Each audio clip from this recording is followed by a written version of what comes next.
breaking news. The Secretary of the U.S. Navy is out as Trump's war with Iran enters day 54. The surprise announcement coming just moments ago from the Pentagon. Multiple sources telling CNN that there were tensions for months between John Phelan and the Defense Secretary Pete Hegseth. Phelan was then told at this moment during the war, resign or be fired.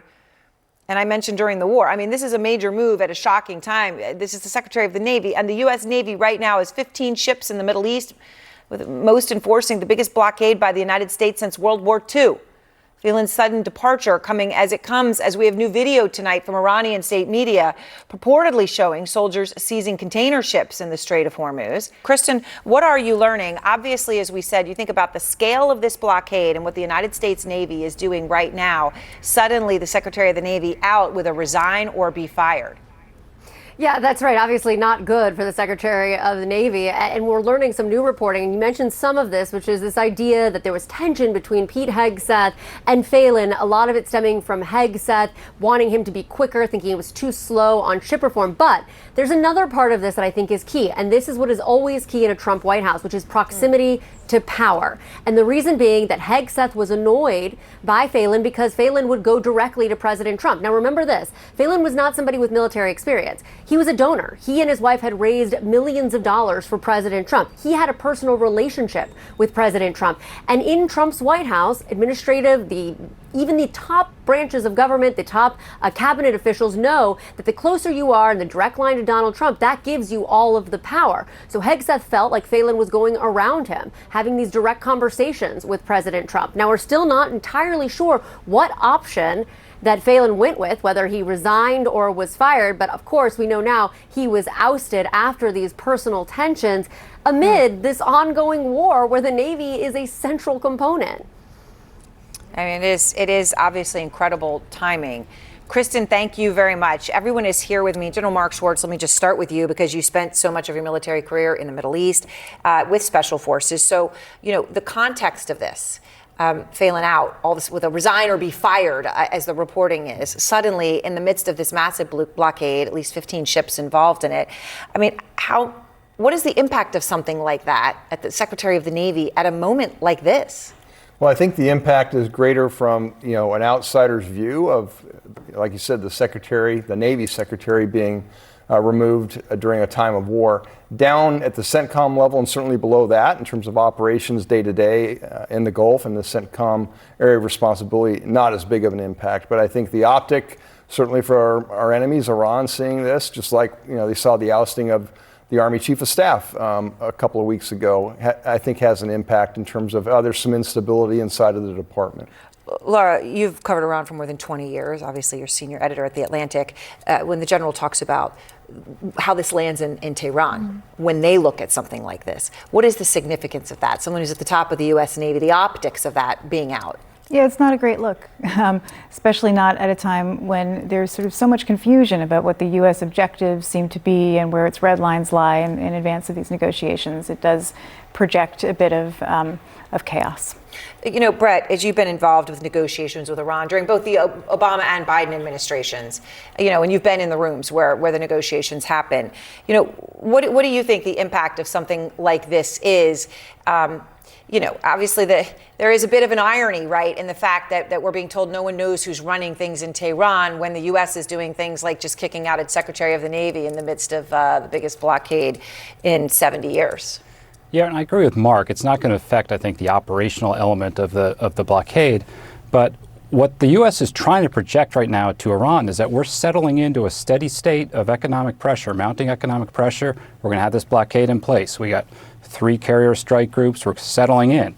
So to have your Navy Secretary ousted or resigning right as that's happening does not, I think, it doesn't send a signal of confidence. And Iran will read it. They're looking for any indication that they can wiggle out of this. And they'll read it as kind of an opening and maybe the administration is not as cohesive. One thing that might be happening behind the scenes, I mean, the Navy Secretary is focused, Aaron, on force management, global force management. And I'm sure there is a debate in the administration as we have this massive resource focus on the Middle East that affects readiness in other parts of the globe. That's probably part of the debate, might be part of it, but we don't know. Yeah, we don't know. General Schwartz, all that is really crucial, not just in terms of force positioning, but also the weapons that have been used, right, and everything, given, obviously, we've talked about what this all means for China. But what does this mean also for Pete Hegseth? You know, there had been discussion as to whether there was any wavering in the president's commitment to Hegseth at various moments. But this would appear that this sort of came down to it's me or him. And Hegseth won.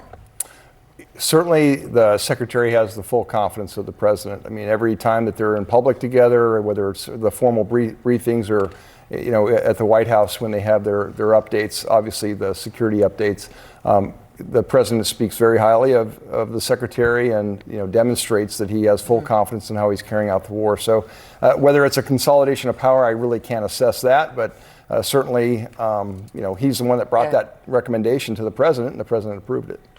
Laura, you know, Barak Ravid was reporting from a U.S. government source that there's real questions about whether the Supreme Leader, Mohammad Khamenei, is incapacitated. You know, whether he's, you know, in a sense, it wasn't even a point about alive or dead. It's whether he can be involved in any way, shape, or form, which could be crucial.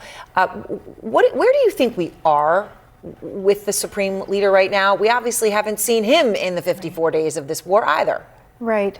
No, there are legitimate questions to be raised here, and in this length of time to have seen nothing that would indicate that he is functioning in the way that one would expect the Supreme Leader to be functioning is a sign that something is not as it's been presented.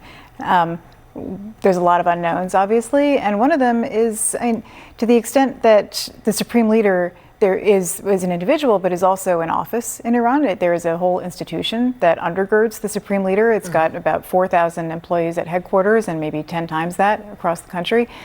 So it's not just a question of is Moshtaba Khamenei himself making every decision personally, but is this bureaucracy functioning? Who is running it? And to the extent that it is or isn't, what does that mean for the balance of factional forces inside the Iranian regime? Because those forces have always been there. It's a country without political parties, but with politics. And the office of the leader in certain times was a sort of balancing and juggling. An arbiter of some sort. Allegedly. Allegedly. But it's interesting you say 40,000 people work, the bureaucracy of the Supreme Leader's office of itself. Yeah. Brett, you know, would you talk about who's making the decisions here? And I know that the White House has talked about all these factions that are going on. And now there's talk about the former Quds Force leader, General Vahidi, who is obviously chief of the IRGC, that perhaps he is essentially calling the shots. What do you know of him? Well, he goes back a long ways. You know, he was sanctioned in the Obama administration in 2010 for having connections to the nuclear program.